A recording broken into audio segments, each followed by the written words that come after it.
Hey guys, it's vehicle ಸಾಲ್ಯಾನ್ from TI originals. Video ಯಾಕೆ ಮಾಡ್ತಿದ್ದೀನಿ ಅಂದ್ರೆ ಒಂದು ಪುಟ್ಟ ಹುಡುಗಿ ಒಂದು ಮಾತು ಹೇಳಿದ್ಲು, ಸ್ಕೂಲಲ್ಲಿ ರೀಸಸ್ಸಿಗೆ ಬಿಡಲ್ವಾ ಅಂತ.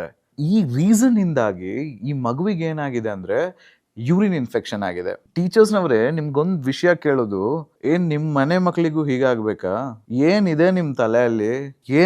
ಆದ್ರೆ ಆ ಮಗುವಿಗೆ ಯಾರ್ ಜವಾಬ್ದಾರಿ? ಒಂದ್ ಮಗುವಿಗೆ ಹೆಲ್ತ್ ಇಶ್ಯೂಸ್ ಬರ್ತಾ ಇದೆ, ಏನಕ್ ರೀಸಸ್ ಬಿಡಲ್ಲ? ಏನ್ ನೀವು UPSC ಟ್ರೈನಿಂಗ್ ಮಾಡ್ತಿದೀರಾ? ಅವ್ರಿಗೆ ರೀಸಸ್ ಬರುವಾಗೆಲ್ಲ ಹೋಗ್ಲಿ. ಅವರು ಏನ್ ನೀರ್ ಕುಡಿಲಿಕ್ಕೆ ಪರ್ಮಿಷನ್ ಇಲ್ವಾ? ಮಂಗಳೂರಲ್ಲಿ ಒಂದು ಸ್ಕೂಲ್ ಮೇಲೆ ಕ್ಲೀನ್ ಆಗಿ ಏನ್ ಪಾರ್ಶಾಲಿಟಿ ಮಾಡ್ತಿದೀರಾ ಅಂತ ಗೊತ್ತಾಗ್ತಿದೆ. ಆ ಹೆಸರು ಹೇಳಲ್ಲ, ಈಗ ಬಿಟ್ಲ ಆ ಸ್ಕೂಲ್ ಅನ್ನು. ಅಡ್ಮಿಷನ್ ತಗೋಬಿಡಿ ಅಲ್ಲ. ನಿಮ್ ಪಾರ್ಶಾಲಿಟಿ ಮಾಡ್ಲಿಕ್ಕಿದ್ರೆ ಸ್ಕೂಲ್ ನಡೆಸ್ತಿದ್ರ ಅಲ್ಲ. ಏನಿದು ಚಿಕ್ಕ ಮಕ್ಕಳಿಗೆ ಪಾರ್ಶಾಲಿಟಿ? ಏನ್ ಕಲಿಬೇಕು ಅವರು ಮಕ್ಕಳು? ಏನಕ್ ಪೇರೆಂಟ್ಸ್ ಮೀಟಿಂಗ್ ಕರೆಯೋದು? ಇದೆಲ್ಲ ವಿಷಯ ಹೇಳಕ್ಕೆ ಸುಮ್ನೆ ಕುತ್ಕೋಬೇಡಿ. ಮಕ್ಳೇ, ನಿಮ್ಗೆ ಯಾರಾದ್ರೂ ರೀಸರ್ಚ್ ಬಿಡ್ತಾ ಇಲ್ವಾ?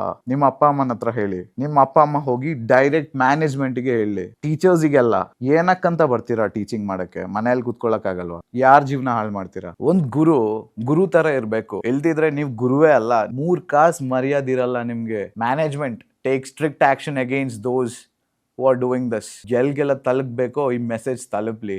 ಇದು ಚಿಕ್ಕ ಮೆಸೇಜ್ ಆಗಿರ್ಬೋದು. Guys, this is very bad and kids are getting affected because of this. Teachers partiality, ರೀಸೆಸ್ಗೆ ಬಿಡಲ್ಲ, ತಿನ್ನಕ್ ಬಿಡಲ್ಲ, ಕುಡಿಯಕ್ ಬಿಡಲ್ಲ ನೀರು. ಇದರಿಂದಲೇ 10 ಕಾಯಿಲೆಗಳು ಬರ್ತಾ ಇದೆ. ಎಲ್ಲಾ ಪೇರೆಂಟ್ಸಿಗೆ ಗೊತ್ತಾಗ್ಬೇಕು ಈ ವಿಷಯ.